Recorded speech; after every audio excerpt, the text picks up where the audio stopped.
Yo, what's up guys, MattWic here. We are back in NHL 24 testing the draft, and we are three-time Stanley Cup champions. Our Pittsburgh DraftKings, 4 Stanley Cups in 5 years. So our drafted boys are here.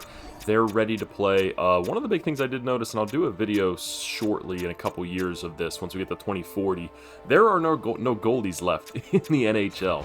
Our goalie, 85 overall, was an elite goalie. He was probably, I think he was like top 5 overall in the league at 85 overall. And I think most teams had like a 78 overall goalie as their starting goaltender. So definitely leaving a little bit to be desired here in the NHL in terms of goaltending. So we want to run a market on that. And boys, I have done it again. They cannot keep letting me get away with this. We have a stud that we're going to be picking at pick number 33. We'll see if he contends with one of these top 5 guys that comes out, because he's going to be special. I have high hopes for him. He's fully scouted, so no surprises on the skill assessment. And then in the 7th round, you can probably tell by what I'm going to name the video, unless something else crazy happens. We've got a special player that I found looking through the draft class. So we'll grab him in the 7th, and then we'll see what he comes out as. I have no scouting on him because I didn't do any scouting for the rest of the world and wanted it to be a surprise. But let's see. First pick overall, still no franchise guys. Like I said, we've only had one in this entire sim so far, and we're in 2037, and only one franchise potential player. So the league is a bit dry in terms of the top end franchise talent. Now, Connor Bedard, he is, I want to say he's probably in his mid-30s by this point. He's still tearing it up. He's a beast. He won the Hart, I believe, this year, but that's really it. Nobody else is really coming close to his level coming out of the draft besides our boy Brian Patrick, and a little bit of a steal there at the 3rd overall pick by the Anaheim Ducks. Brady Stamkos, so Steven Stamkos' son, has finally made it. He's ready to go. Maybe this is his 2nd son, 3rd son, I don't know. He does have some X-Factor abilities that were unlike the first 2 picks in the draft. So a nice little steal there. Maybe the 1st overall pick going at number 3 here in this one. Power forward, I mean, you look at the points that these guys put up, but I mean, power forwards, they always come out with those really nice shots, especially top ends of the draft. This guy just looks like a solid playmaker, so a little bit of a miss by Ottawa there. And then you have this guy, Sniper, who has similar stats to the power forward, so we'll see there. Maybe just not as good defensive stats. Let's see who the Pittsburgh Penguins get here at 4. Come on, please be a good pick. I want them to be good because they've been bad for so many years, and it makes me so sad that this is a possibility. So a decent pick, pretty similar to that 2nd overall pick there. So you're getting some good talent across the top end of the draft. So not a big deal that some of these teams fell, because I believe the Rangers were supposed to be picking number 5. So they got a little bit of a steal. We got that Rangers cheese going on again. And the Dallas Stars with a massive drop-off here to go from 80 and 79 overalls to a 66 medium top 6. Yeeks. Let's see if the Arizona Coyotes can make them regret that pick. No, they cannot. Casey Whitaker comes out 65 overall. Yeeks. Not too much here top-end talent. I set everything to high. Ooh, there we go. The Seattle Kraken with a bit of a steal. Reese Leahy. Coming out a right D, 77 overall defensive defenseman, so disappointing. He's never going to put up huge numbers in terms of points in the league, but and some X factors too. Great hitter, nice. So he'll be laying the wood on those boys. The Devils, John Sharma, 44 assists, maybe a little bit deceiving there. Power forward as well for him, so he's got good shooting stats, but definitely leaving a bit to be desired here in this top 10 so far. And man, I'm going to tell you what, our guy that we're going to pick at 33 is going to be better than all of these guys. So absolute cheese ball in it. We win the Cup 3 years in a row, and then we have a pretty much top 5 pick 3 years in a row, because the Philadelphia Flyers didn't do much better here with Pierce Hardigan. Another Flyer name, 2-way forward, looks solid. But let's go ahead, skip to our pick here at 33. See if anybody else big came out. Any other medium elites middle of the draft? Come on. I set it to high. I wanted some interesting stuff going on here. But it doesn't look like we're really getting it. It looks like more of the same, more chalk that we've had for the rest of this franchise. Might be time to start a new franchise coming up here soon. Setting it to high right off the bat and seeing if we get anything different, because we got really nothing else to do besides besides really just drafts until NHL 25 comes out. We get some news on that. Let me know if you guys you excited, you're just not really in the mood to talk about it. I know we have a little bit of a later release date than normal, so that's a bit disappointing. We're going to have hockey, but no hockey game. So maybe NHL 24 will still be kicking around. But this is going to be our guy here, Wyatt Harima. Lefty, 6'1", 17 years of age. Could go with this Javon Byers kid here, but once I show you the skill assessment, you're not going to believe it. Let's take a look at that. All A's, baby. This guy should have probably been the 4th pick or 5th pick overall after what we saw there, 66 overall. He is listed as well as NHL ready. So I'm going to assume he's going to come out as like a 77 and then sit there for 4 years and then never develop like a couple of the other guys that we got. But it never hurts to give, keep taking shots in the dark and see what happens. Let's go take a look back and see. So for reference, the 5th overall pick, 66 overall, medium top 6. Where's another defenseman that came out in the top? Yeeks, light defenseman draft. Okay, so pick number 12 was the next defenseman, 2nd defenseman taken in the draft. 64 overall, high top 6. So we know our guy's at least a medium top 4. So let's take a look. And that guy was 18 too. Let's see what we get here. 76 overall, age 17, 42 assists as well for him. He's already got great stats coming out. Good skating, we love to see that. Offensive and defensive awareness are pretty good too. Just needs to work on that playmaking a little bit, and the I mean, everything else looks good. I mean, this guy could probably play next year. Not on our team though, because we are pretty stacked at every position right now. I believe I traded away an 84 overall medium elite left wing sniper just because he did not fit in our team. He couldn't crack the top 6, and our bottom 6 is loaded with guys who are grinders. Great fucking offensive and defensive awarenesses. But if you guys are enjoying the content, if you're enjoying the draft content, make sure to leave a like, comment, and subscribe to the channel. I really do appreciate all the support, even though it is kind of a dead period for NHL. Still trying to pump it out in tandem with my college football content that I've been doing. Having a lot of fun doing the dynasty that we have over there. Here was the guy that we were projected to pick next, Javon Byers. I don't know why I wanted to call him Javier. Would have been a cooler first name, to be honest with you, though. But still not seeing a whole lot here. I don't believe we have a 2nd round pick. I want to say I traded it away. Did we?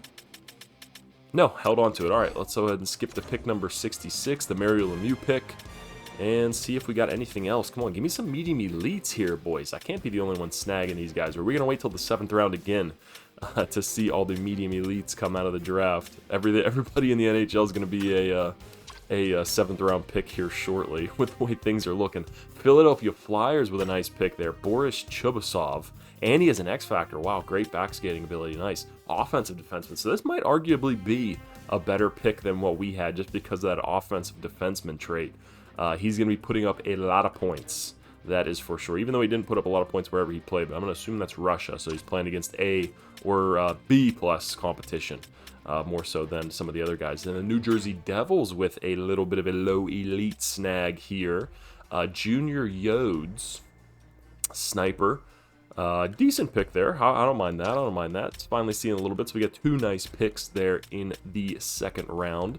Let's see if we can make it 3 here with our snag. Don't believe there's anybody crazy listed. Oh, we have a 3-bar medium elite goaltender. Like I said, goaltending is light in the league right now. So it might be worth it to snag it. We do have 1 gemmy here. Luke Lamb, projected 93rd overall. Don't really know what makes him a gem. Maybe just the position that he's being projected right now compared to some of the other guys is leading that a little bit. But let's see who we got here. Anybody pop off to me? A- shooting, but not very... Ooh, this guy does have for sure A- shooting, so he's definitely a sniper. 3 years, medium, top 9. Brandon Viveroux. Very nice name there. Rolls off the tongue. We got a little George Peros, JC Peros. 2 years. Anybody crazy on their NHL ETA? Sometimes that's also a good way. Any team would love to have his personality in the room, and he's kind of rated medium elite. Ooh, interesting. Yeah, nobody on their ETA showing off, so we might not have any more 70 overalls. And there's our other guy. Who's this guy? 3 years, maybe? Nah, let's see what we got. All right, come on. Let's make this pick. Let's make it a big one. Make it a big W. Smash it out of the park. kind of feeling this guy, Brandon Viveruz, even though we know what he is, medium top 9. So there's not a lot of fun in that if we can't have a chance, at least, at a medium elite. Any team would love his personality in the room. Maybe we go defense heavy with this draft and grab the good Slovak, Marek Tupkin. Maybe. We got 30 seconds left. I'm taking the sniper. Taking Viveruz. Let's see what that A- comes out to be here in the draft. I'm going to be real pissed if that Slovak comes out as a medium elite. 62 overall, medium, top 9. Not too bad. What's his shooting stats? Oh, in mid-70s. Oh, no, 79s. Okay, so that's pretty good. This guy might be playing in the AHL sooner rather than later. It's good to have guys that at least have stats that, give them that NHL potential instead of a bunch of the two-way guys that will be like a, 70-something overall, but have just abysmal stats or just average stats kind of across the board. Let's see here if we have a third-round pick. I don't know if we do. Yes, we do. Wow, I kept a lot of my picks for this draft. That's pretty cool.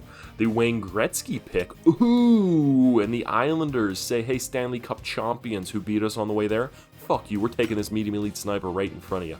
Oleg McGinley, 17 years of age too, but 48 overall, man. Tough to come up from that overall and make it into the NHL. Was this our... Yeah, this was our Jemmy for whatever reason. Good shooting stats on him, 6 foot, 18 years old. Like the awareness that he has, the offensive awareness a little bit, 72 overall. Not too bad, but not too great either. Goalie Steve Connor. We need some of those more in the league. Nice pick here, Bjorn Bednars. 20 years old though, so meh.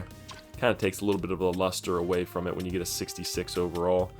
But he's already 20. Ooh, I think this was the goalie that we were looking at. Medium elite, the New York Islanders, the team that does not need a goalie. I believe they have the best goalie in the league right now. His last name's like Kirsch or something like that. So they snag a nice pick there. Another medium elite goalie. Okay, so maybe the tides are turning. Maybe this is the year of the goalie rejuvenation. Rene Suave. Very nice name. He's going to sell a lot of jerseys.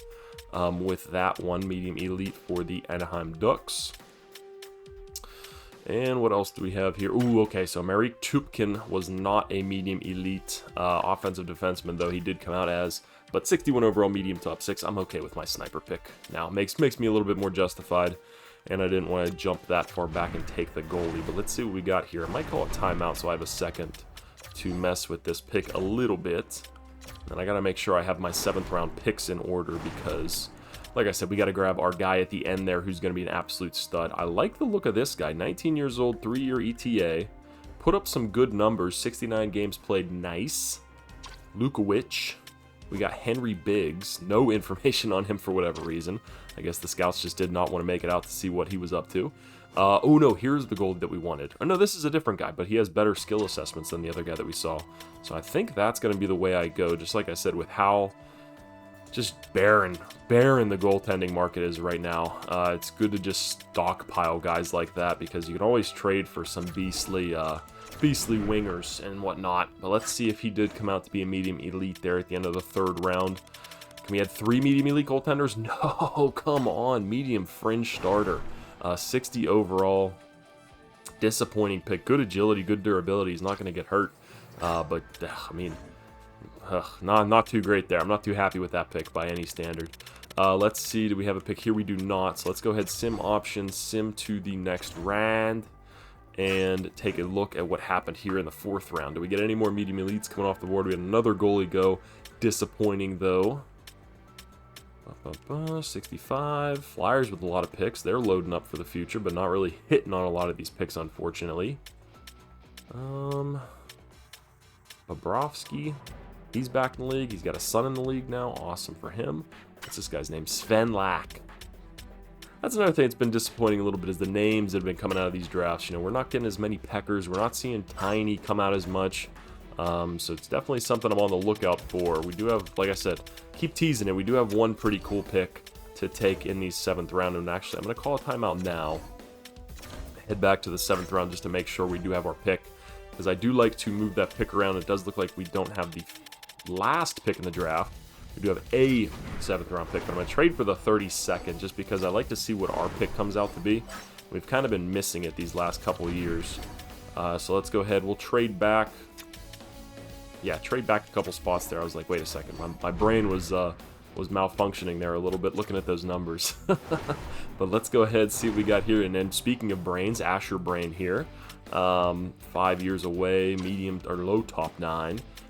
Do we have anybody still who is a medium elite? Only this guy, Andrei Sergeyev. And nothing there tells me that he's going to be a medium elite. We do have a couple possible low elites here, so maybe I'll just snag one of these guys just for the fun of it. He is neither here nor there, can struggle with the desire to win, but keeps his emotions in check. Alright, so he's a little autistic, not a big deal.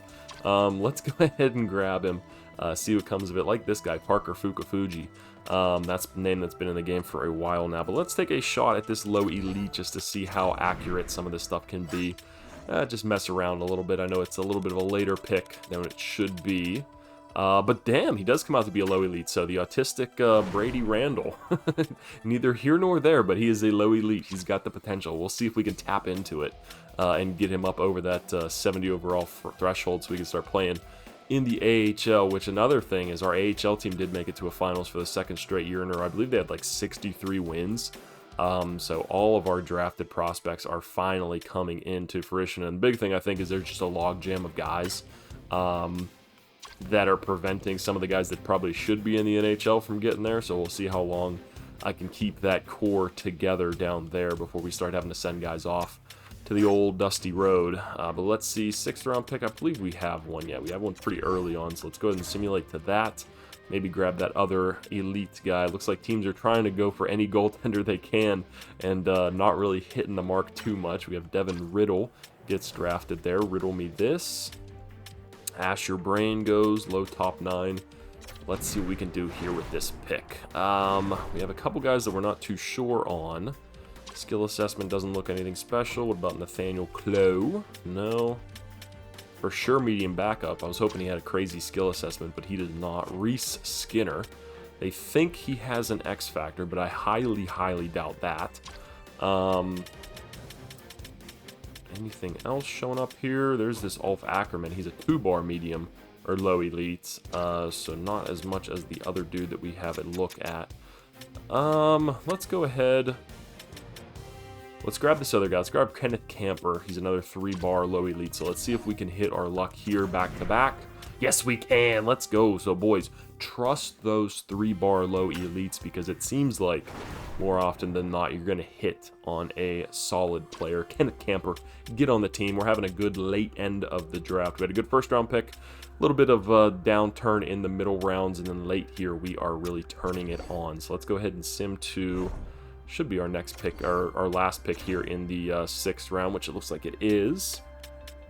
Take a quick peek back between us. Did anybody steal any medium elites, any low elites, anything? Medium elite goaltender. Okay, so we got another one. The Columbus Blue Jackets, Sergei Yakupov comes out, but 48 overall, man. Like I said, I think that's a big problem in this game, why a lot of these goalies don't develop, is they come out as such a low overall that it's just impossible for them to get there. I mean, they have to jump 40 overall. I mean, that's what our dude has to do just to get to an 88, and that's a lot of growth that has to happen, and a lot of times it's not happening. So that's definitely something I think they need to look into for next year's game, or I guess it should be this year's game. We do have a couple possibilities here for elites, so let's take a look and see. We got one 2-bar. Nothing really on him. Anybody here? What about some ETAs? 4 years, come out a little bit higher maybe, okay. Any of these guys? Any of these guys other than 5 years? Can our scouts please put in some work? I have like all A scouts, and this is the result that I get from letting them just go off on their own. Maybe I need to put the hammer down and you know, start instructing them on what I want, because we're not getting it right now. But let's see. Let's just take since we only have 2 bars left, let's go ahead and just grab this possible medium elite. I highly, highly doubt it. Whenever they're medium elite, 2 bars never seems to hit there, and yeah, doesn't hit here either. Andrei Sergeyev, 19 years of age, 54 overall, medium 7D, so disappointing pick there. Let's go ahead back to our pick at 230, the pick before the last. Call a timeout real quick. And let's see, do we have a 7th round like we got in the last video with all the elites just coming out of the woodwork? The team's really sitting on their guys that they know they're going to be studs. Does not look like we're getting in. Let me look at the overalls too, because I did notice one of the elites that I looked at, didn't look at him, but he had a I think he was like a 70 overall late in the draft. So try to keep my eyes on both of those. Do we have anybody popping off? Come on. Give me something good. There's a 1 low elite, Bordelot. So this was one of the guys that we saw there. I did not want to take him though. Like I said, wanted to go for the possible medium elite, high risk, high reward, and we did not get the reward, unfortunately. All right, and then Uckerman was 59 overall. But let's go ahead, take our player. I haven't seen this in the game in a while, but he is a pinned boy. He must have made his way out, or they're just letting him come over. I don't know. Braden Friggin. I don't know how he ended up in North Korea, but that is where he is representing. Left defenseman, 5'9", 17 years of age. Hey, maybe he could be the Korean or North Korean Wayne Gretzky. I don't think the bar is set very high for North Korean NHL players. So let's go ahead, snag him, and see what he comes out to be. Like I said, I have no information on him. Low 7th defenseman, 46 overall. We'll follow his career closely. I do like that he has 70s in his shooting. It's going to take some time. We're going to have to develop him. Don't know what training methods he's really been using over there in North Korea. But we'll try to teach him the North American game of hockey and get him up to speed. Don't know where he's going to be playing, but 59 overall taken. That's the last pick there by the Toronto Maple Leafs. And that is going to end this one. I hope you guys enjoyed. Like I said earlier, make sure to like, comment your thoughts, and subscribe to the channel if you want more gaming content. Really appreciate all the support, like I said earlier again. And that's going to be this one, boys. Peace!